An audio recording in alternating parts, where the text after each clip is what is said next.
Hello everyone, today we are going to see the third chapter in geography, which is our changing earth. In the last class we have discussed about introduction part, endogenic forces and exogenic forces. Then we have seen endogenic or endogenous forces. Then we have seen tectonic plates. Then we have discussed about tectonic activity. Under this we have divergent boundaries, convergent boundaries and transform boundaries. Then we have seen earthquake. Next, causes of earthquakes. Synopsis of the lesson. In this session, we are going to see the following topics. The first one is earthquake, volcano, effects of endogenic forces.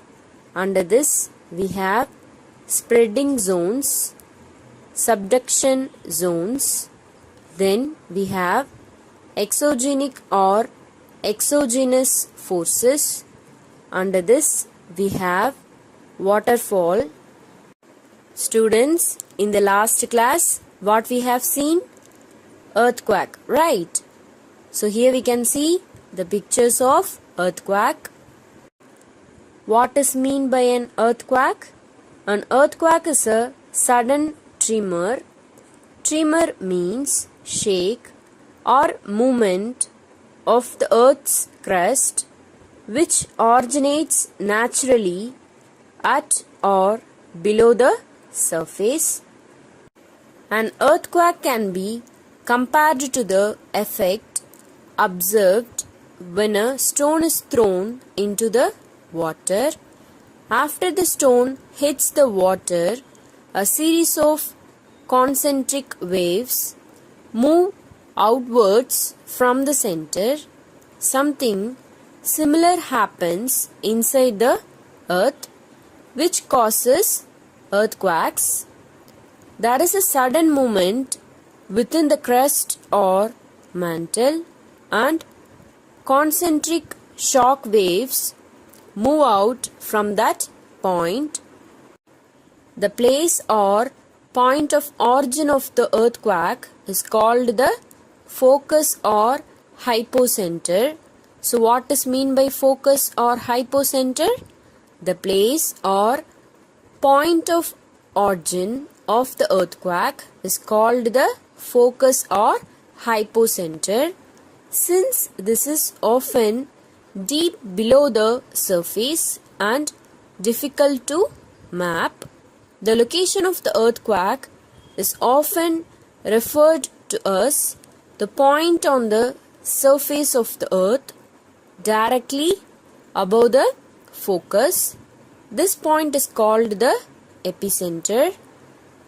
The point on the earth's surface directly above the focus or hypocenter.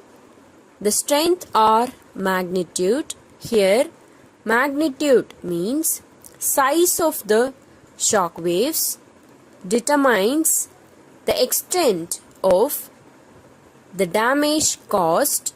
It can be easily understood that the damage would be more severe in places close to the epicenter and lesser at places which are away from the epicenter.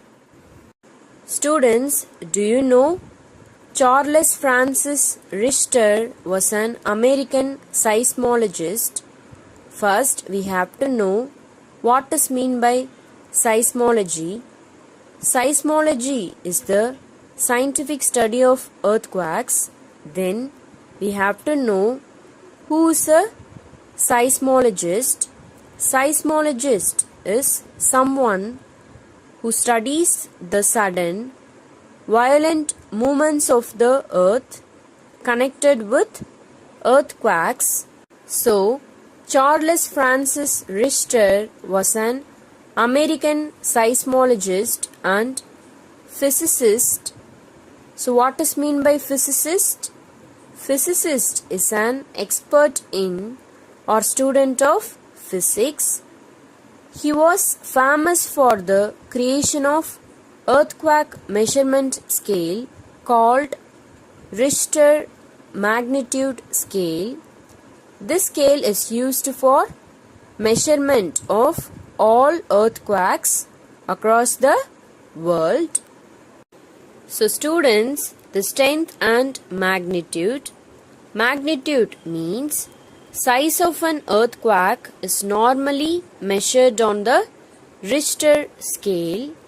The strength of an earthquake measured less than 2 on the Richter scale may not be noticeable to human beings, but those above 7 can cause major damages to structures and landforms. Sometimes strong earthquakes with epicenters in the seabed can cause huge tidal waves which could have devastating effect on seashores. So here devastating means causing great damage. Such phenomenon means occurrence or event. So such phenomenon means occurrence or event is known as tsunami. So what is mean by tsunami? Huge tidal waves caused by volcanic eruption or earthquake below or very close to the sea floor. Students, here we can see the picture of tsunami. So students, what is a tsunami? A tsunami is a large ocean wave usually caused by an underwater earthquake or a volcanic explosion. Tsunamis are not tidal waves.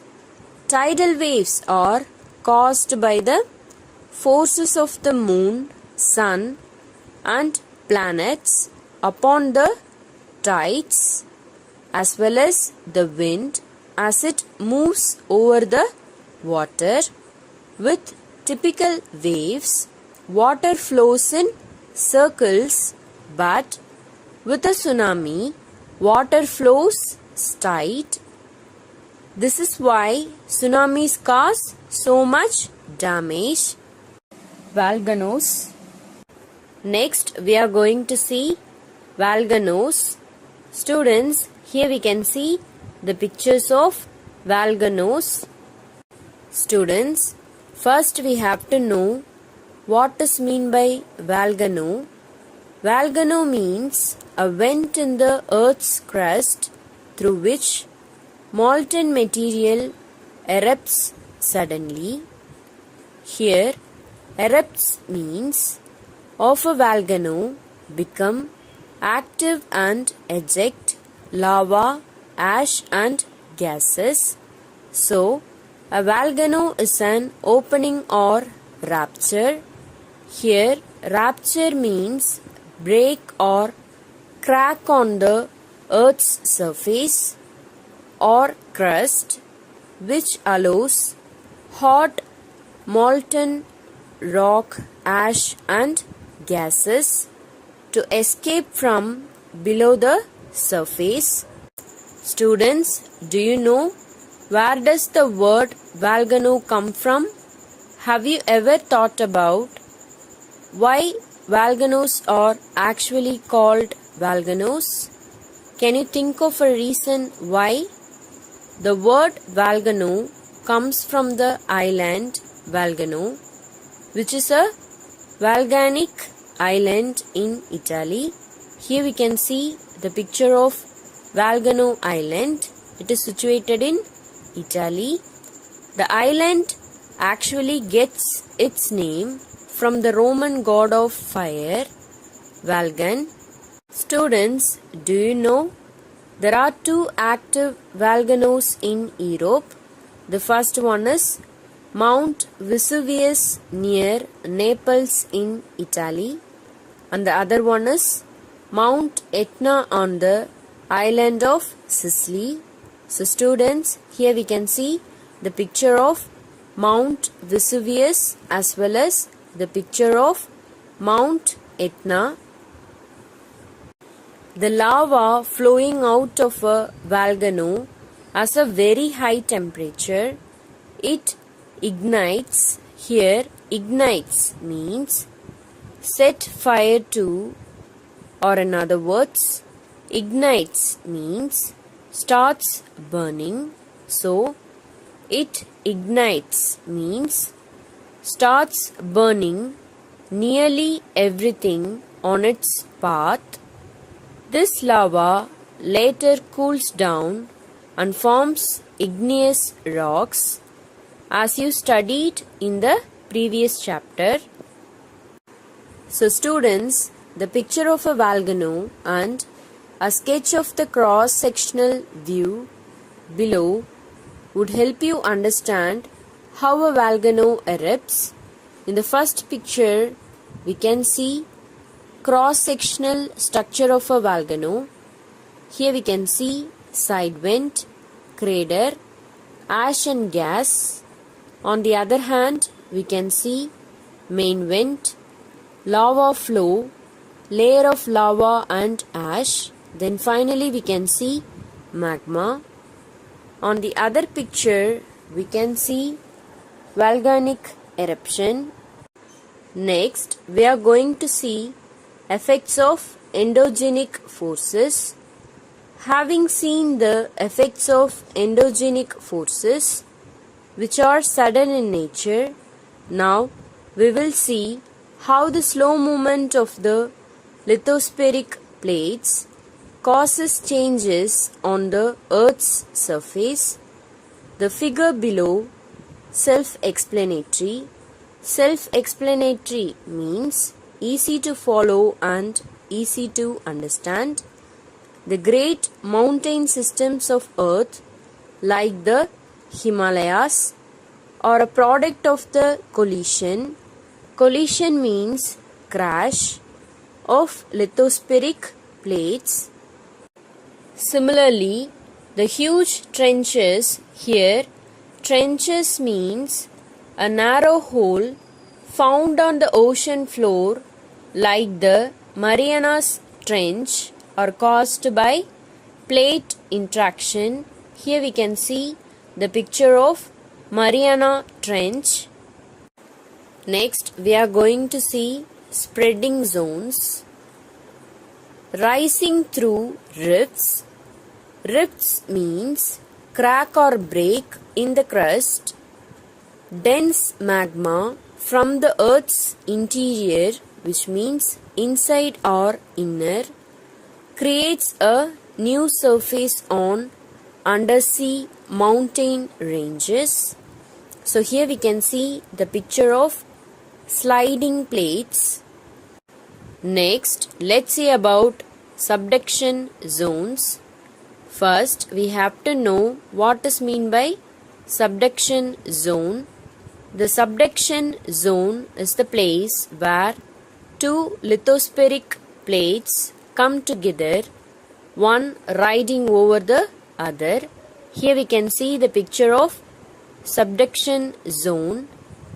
Forces created when two plates push against each other build mountains and cause earthquakes and volcanoes, thereby adding new material to continents. Next, we are going to see exogenic or exogenous forces. Exogenic refers to external processes and phenomena that occur on or above the Earth's surface. Weathering, erosion, sedimentation, etc. are exogenic processes. Let us see these one by one. First, we are going to learn about weathering. Weathering is the breaking down of rocks into small pieces by various effects of nature like wind, water, temperature variations, etc. So what is mean by weathering? Weathering means the breaking down of rock into smaller and smaller pieces. Here we can see the picture of weathering. Next, let's see about weathering by the wind. As the wind blows, it picks up small particles of sand and blasts large rocks with the abrasive particles, cutting and shaping the rock. Here we can see the picture of weathering by the wind. Next, we are going to learn about erosion. Erosion is the removal of solids, which means sediment, soil, rock and other particles in the natural environment. It usually occurs due to transport by wind, water or ice. So students, erosion refers to the transportation of rock, soil and mineral particles from one location to another. Erosion is different from weathering since erosion as the moving element, the main driving force behind all agents of erosion is gravity. Without gravity, the other major natural agents of erosion such as wind, running water, glaciers, waves and rain would not occur.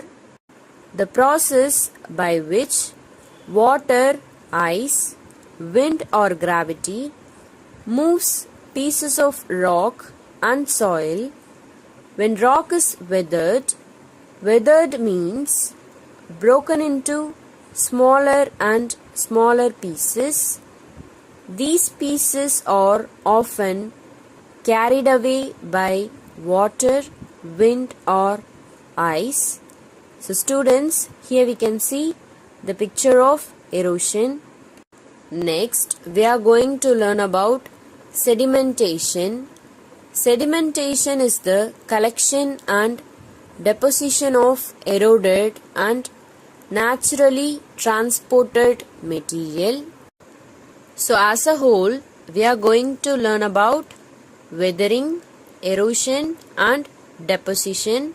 First, let's see about weathering, the breaking down of rock. Weathering agents include water, wind, ice, animals, growing plants. Next, let's see about erosion, the movement of sediment from broken rock. Erosion agents include water, wind, ice, gravity. Next, let's see about deposition, the dropping of sediment in a new place. Examples of deposition are formation of an island, sand dunes. Landforms are affected by movement of water as well as ice and wind. Students, let us see these one by one. Now we are going to learn about waterfall. Here we can see the picture of waterfall. A waterfall is a place where flowing water rapidly drops. Here rapidly means quickly drops from an elevation as it flows over a steep region or a cliff. So what is mean by cliff? It is a mass of rock that rises very high and is almost vertical like a wall. This causes a lot of erosion. For example, take a mug of water and pour it on the soil outside your house. See how it makes a hollow, which means hole. and removes some sand or soil from where it falls. So students, imagine how much of erosion would take place if tons and tons of water falls from huge heights. Students, do you know the tallest waterfall in the world with a fall of 807 meters is located in Venezuela? This waterfall is known as Angel Falls. So students, here we can see the picture of Angel Falls. Students, do you know Victoria Falls on the Zambezi River in Zambia is famous as the largest waterfall of the world, although it is neither the highest nor the widest. It is considered largest because of forming largest sheet of falling water. Waterfalls for 108 meters at the center. So students, here we can see the picture of Victoria Falls. I have enclosed the classwork instructions in the PDF. Kindly refer it. So now we have reached the end of this session.